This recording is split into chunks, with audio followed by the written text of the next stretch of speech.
She had been gone 212 days. Her face was on flyers, her name was in the news, and she was sitting 3 feet away from a television screen showing her own missing persons report. Her captor was in the same room.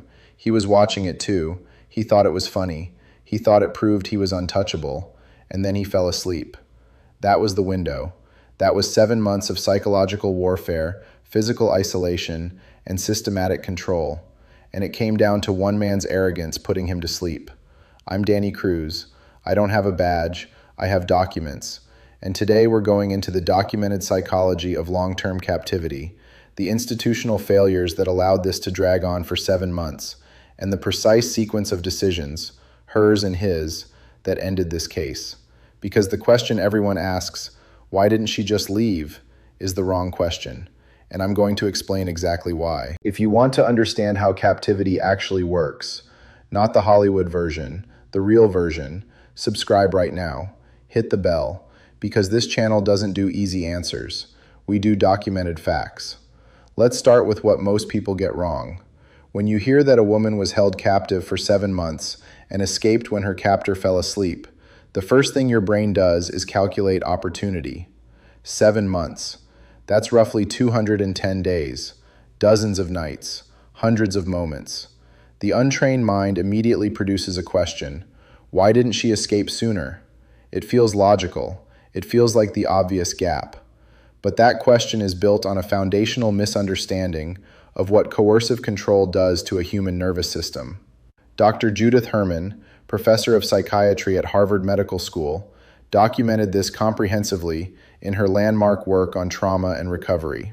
Herman identified a consistent pattern in long-term captivity cases that she called captive psychology, a state where the victim's entire cognitive framework becomes reorganized around the captor's needs, rules, and moods. It is not a choice. It is not weakness. It is a documented neurological and psychological adaptation to chronic threat. The brain rewires itself around survival.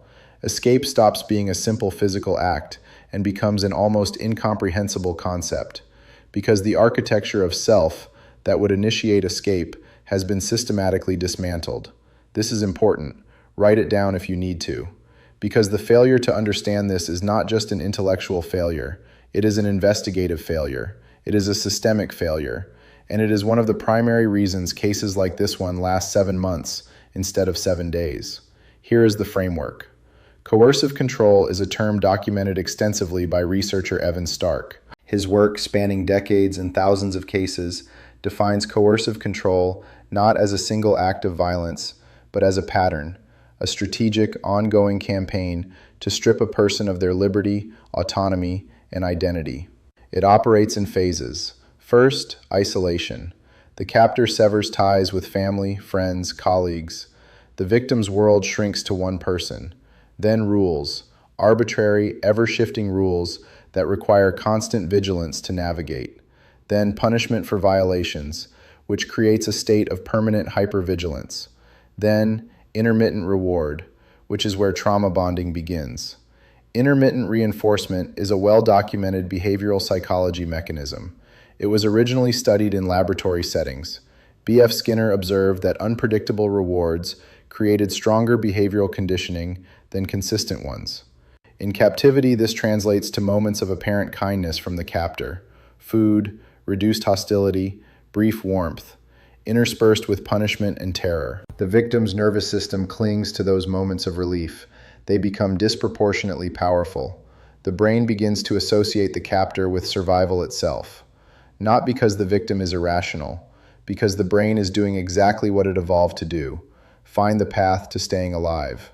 Trauma bonding, sometimes called Stockholm Syndrome, though that label is contested by researchers for oversimplifying the mechanism, is the documented result of this process. The FBI's Behavioral Science Unit has documented this pattern across dozens of kidnapping cases. It does not require the victim to like the captor. It requires sustained exposure to life-threatening stress combined with intermittent perceived kindness from the only human contact available. That is all. Under those conditions, the brain adapts.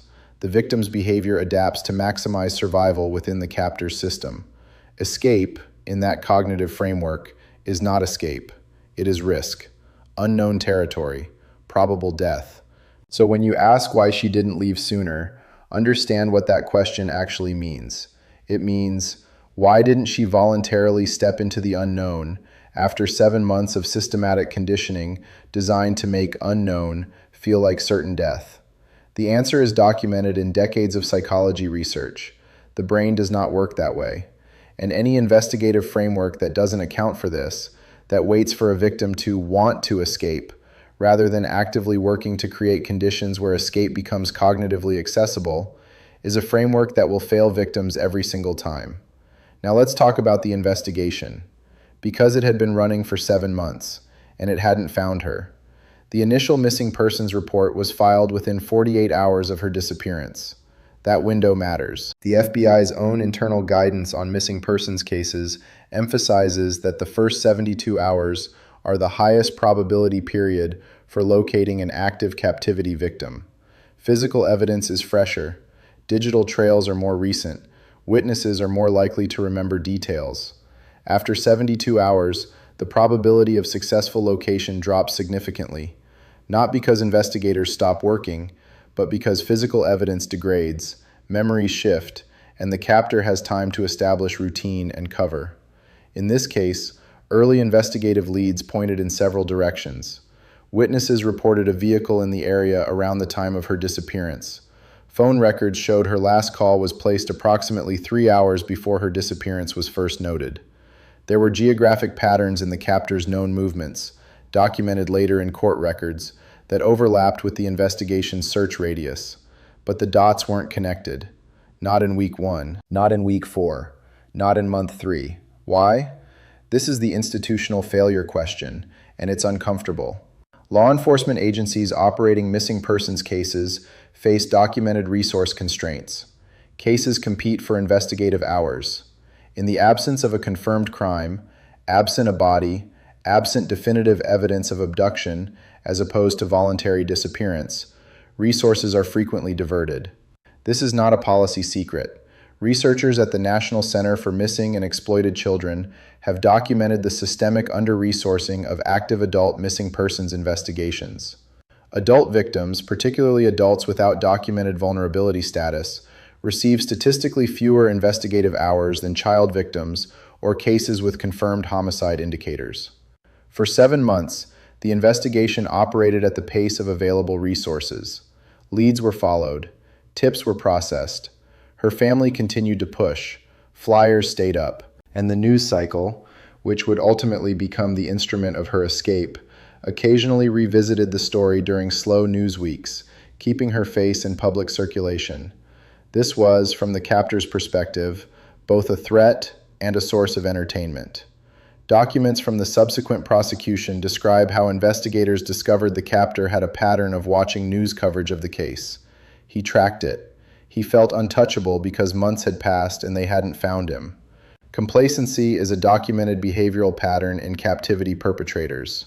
Criminologist Anna Salter's research on predatory offenders documents a consistent psychological arc. Elevated vigilance in the early period after a crime, followed by gradual relaxation as consequences fail to materialize. By month 7, the captor in this case had settled into routine. He had a system. It worked. He had been watching the news about his own crime for months, and nothing had happened. He was comfortable. That comfort made him careless in a way he would not have been in month 1. The night of the escape, according to court documents and the victim's own testimony, began like dozens of nights before it. He controlled the television. He chose what played. When the local news segment began, her photo, her name, the standard appeal for information that had aired before, his reaction was different from what it might have been in the early months. It wasn't fear, it was amusement. He said things, made comments. Court records indicate the tone was contemptuous, the kind of contempt that comes from believing you've won. He was not on alert, he was entertained. And then he was asleep. The timing of the transition matters. It was not a gradual drift, the kind of drowsiness that gives a victim time to plan and second guess. Court records describe it as relatively sudden. The combination of late-night hours, his own relaxation, and the background noise of a television playing without threat apparently created conditions for rapid sleep onset. He had done this before, fallen asleep during late-night television. She had noticed this pattern. She had filed it away, whether consciously or not, in the way that captive minds catalog everything about the captor's behavior, because that information is survival relevant. This is a documented element of captivity psychology that often goes unrecognized. Victims in long-term captivity situations frequently develop acute observational skills regarding their captor's routines, moods, and patterns. Not because they are planning escape. In many cases, the cognitive architecture of escape is too threatening to construct directly, but because accurate prediction of the captor's behavior is a primary survival mechanism. She knew his patterns. She had spent 7 months learning them. What happened next required her to do something that is, from a psychological standpoint, genuinely extraordinary. She had to override 7 months of systematic conditioning. She had to move against every behavioral adaptation her nervous system had built around survival within his system. She had to act despite the fact that her entire calibrated risk assessment framework had been reorganized around keeping him calm, not provoking him, staying small, staying predictable. Moving, physically moving, was a violation of every conditioned response she had. Researchers who study survivor accounts of escape from long-term captivity describe this moment in consistent terms. It is rarely described as a flood of courage. It is more often described as a kind of dissociation, a sense of operating outside the normal framework, a window where the standard risk calculations are briefly suspended. The television playing her own face may have contributed to this. Her name, spoken on the screen, her photo, the reminder of who she was before he reorganized her world around himself. There is documented research on identity cues in captivity contexts, triggers that can briefly reactivate pre-captivity self-concept and create temporary access to behavioral options that captivity conditioning has suppressed. She moved, quietly, every step deliberate. The details of her physical navigation of the space, what she passed, what she avoided, how she managed the final exit point, are documented in the investigation record and her testimony. She did not run. Running creates sound. She moved at a pace that balanced speed with silence, which is itself a sophisticated real-time calculation under conditions of extreme stress. Her body was doing what her mind had been unable to fully plan, executing the escape with precision that came from 7 months of involuntary observation and memorization of her environment. She reached a point of contact, another person. The details of who and where are part of the documented public record of this case. The critical element is that she communicated clearly and immediately. Despite 7 months of isolation and psychological conditioning, she retained the ability to identify herself, identify her situation, and request contact with law enforcement. This is significant. Coercive control does not eliminate cognitive function. It suppresses certain behavioral options. When the suppressing conditions are removed, even briefly, access to suppressed function can return rapidly. Law enforcement response was rapid. The captor was still asleep when they arrived. He had not moved. He had not noticed.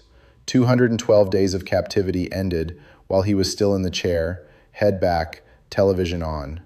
The news report that had been his entertainment was still playing when officers entered the building. The subsequent investigation produced a detailed record of how the captivity had been maintained, what evidence had existed in the environment, and what investigative approaches had been close, and what had missed.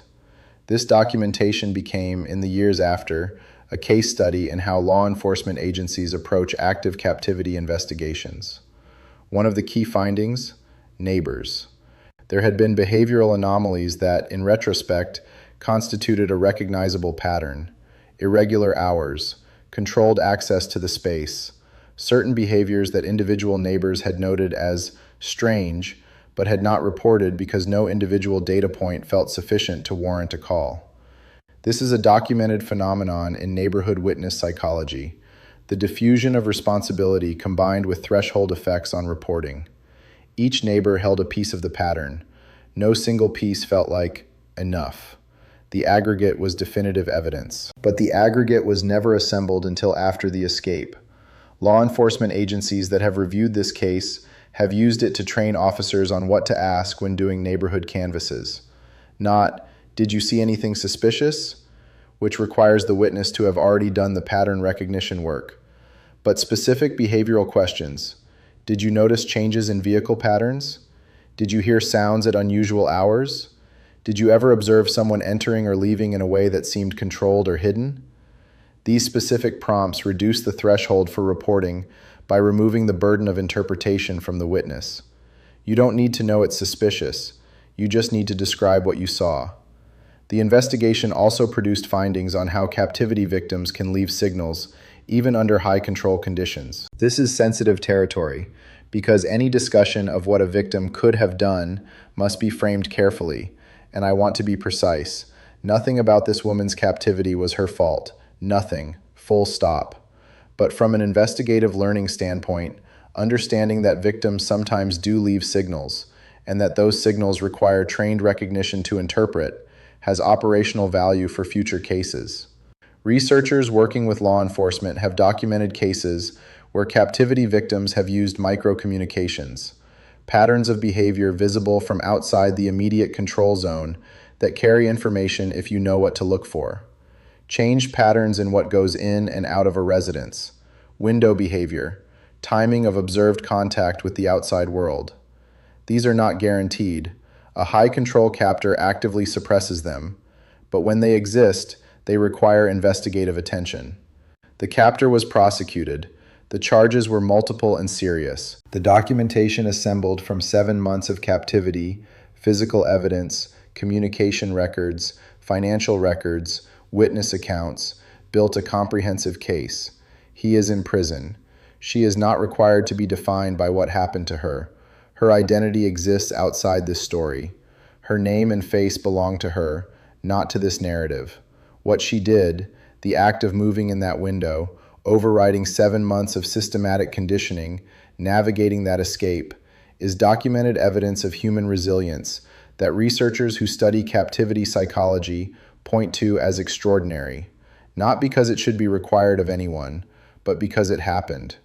What I want to leave you with is the systemic question, because that's the question that changes outcomes for the next case. 7 months. The resources weren't there in week 2 to connect the pattern. The investigative framework didn't account for how coercive control operates. The public didn't know what behavioral signals to report. The training wasn't there to ask the right questions on canvas. None of these are inevitable features of law enforcement. They are correctable failures. They have been partially corrected in agencies that have reviewed cases like this one and updated their protocols.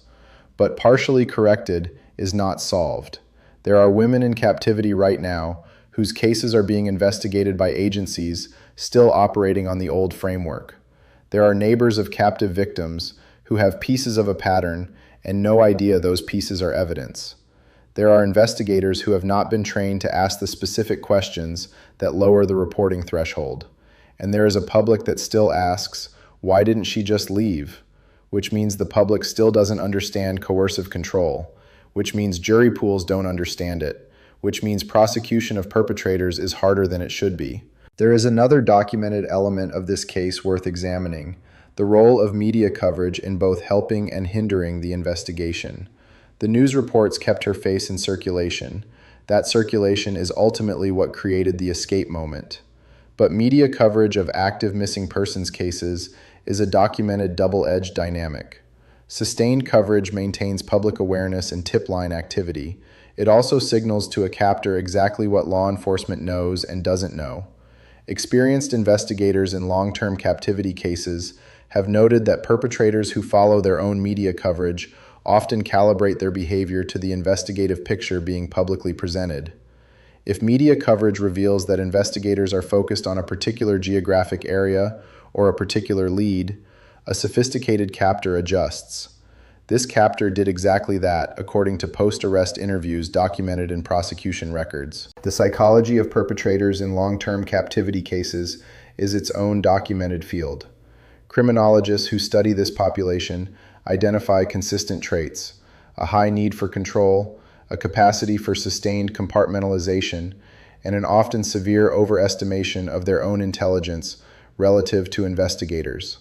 That last element, the arrogance, is what most often creates the terminal mistake.